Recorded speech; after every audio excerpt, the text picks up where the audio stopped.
It's a real privilege to be here at the University of Tartu and in Estonia.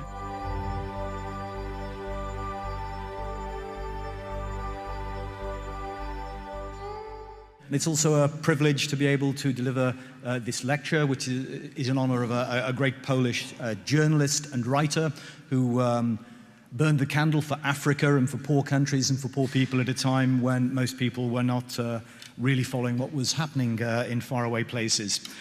But here are the Millennium Development Goals. Basically, I see this as the world's biggest promise. It's a global agreement to reduce poverty and human deprivation at historically unprecedented rates through collaborative, multilateral action by governments and then sucking civil society and sucking in the private sector.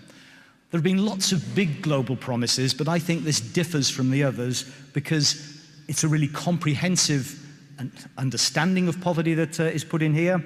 It defines that we have to have systematic efforts to reduce poverty. It actually includes mechanisms for increasing the financing of poverty reduction, mechanisms for implementing poverty reduction policies and programs around the world, for monitoring them, and it also includes advocacy exercises for that. So these are the Millennium Development Goals.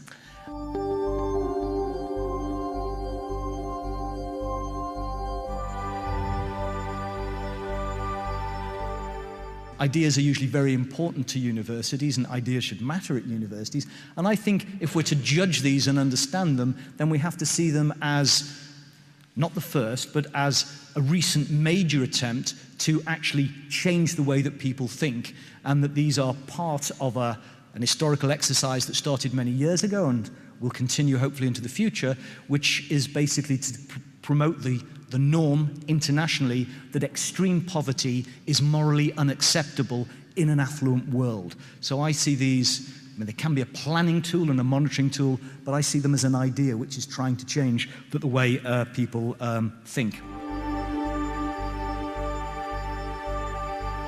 And so we really seem to have momentum now. We have the goals, and we have a set of promises from rich countries that they will put more money into global poverty reduction, and from poorer countries that they will focus their national policies more on poverty reduction, and that they will reduce corruption.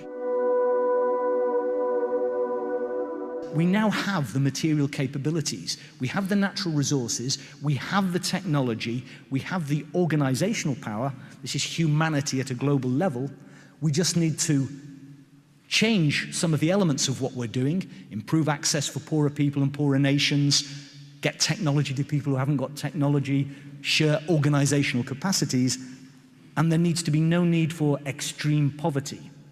There'd still be inequality, there'd still be people who are not well off, but that we have these material capabilities at least to make sure that nobody lives on $1 or $2 a day, that no child goes without immunization, that nobody has to drink polluted and contaminated water, and goals of that sort. For new members of the EU like Estonia, all of your governments had to sign up to having a foreign aid budget, to setting up institutions for international development. They had to make promises about raising public awareness about international development and the MDGs. But one of the prices of joining the EU club was that you had to say, we have a role to play in reducing poverty in poorer parts of the world for poorer people. To maintain the legitimacy of the UN, to maintain the legitimacy of the rich countries, there had to be a vision of how the world would be better. What have they achieved? You'll find masses of reports on the UN website, on the World Bank website, but we don't really know. Things have been improving at different rates, improving reasonably in East Asia and South Asia, not improving anything like as quickly in Africa, but Africa is a mosaic. It's not all bad news. There's good news and there's bad news there. But we don't know whether the Millennium Development Goals have contributed to that or whether it's other forces. They certainly helped to stall the decrease in aid. Once the Millennium Development Goals were agreed, then aid did rise for 3 or 4 years before it's tailed off in the last few years.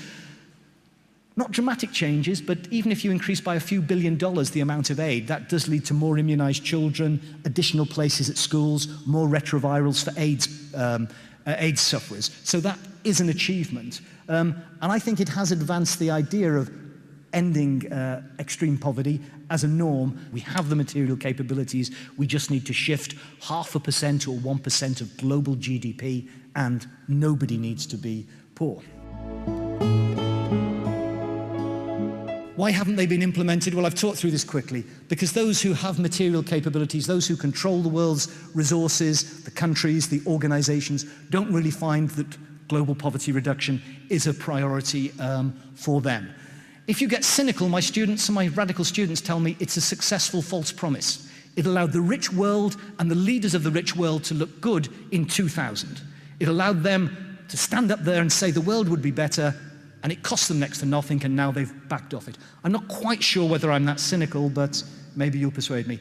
Ideas have been incredibly important in this. The Millennium Development Goals, and particularly the idea of human development, has changed these things, and it's one of the reasons why I work at universities. In a way, creating these ideas, trading these ideas, pushing these ideas is important, and I think human development has advanced things and is helping to develop this international social norm of ending poverty around the world.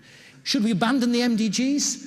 No, I don't think so. I think that would be bad, because that would suggest that multilateral institutions and international agreements can never work. The MDGs have taken things forward, but only a tiny step forward. So what should we do? I think we need, in a way, to continue to promote and even take greater efforts to promote the MDGs as an international norm. And we've got to see this in a longer-term perspective, like the abolition of slavery, like votes for women. Back in the 19th century, the idea of votes for women, are you crazy? The little darlings? They haven't got the intellectual apparatus. How could you possibly let them vote? Now there's only a few parts of the world in which, in Europe, can you imagine anybody saying women shouldn't have votes? The whole mental fabric that we have has changed with that, as with slavery. I think it's a slow process, but we've got to see this with ending poverty. We need to align the MDGs to other global goals, particularly climate justice. How do we get climate justice? How do we stop the world from melting down and stop it from impoverishing people? We need to push for national plans to be linked to the MDGs, and particularly for those of us involved in these debates, we need to strategize, particularly next year, 2010, when the full review occurs, and then 2015. Do we reinvent the MDGs, or do we go to something different? Do we go back to human rights? Do we change the idea? Do we change the format? Is that what we're going to need to advance this idea that extreme poverty is morally unacceptable in an affluent world? Thank you.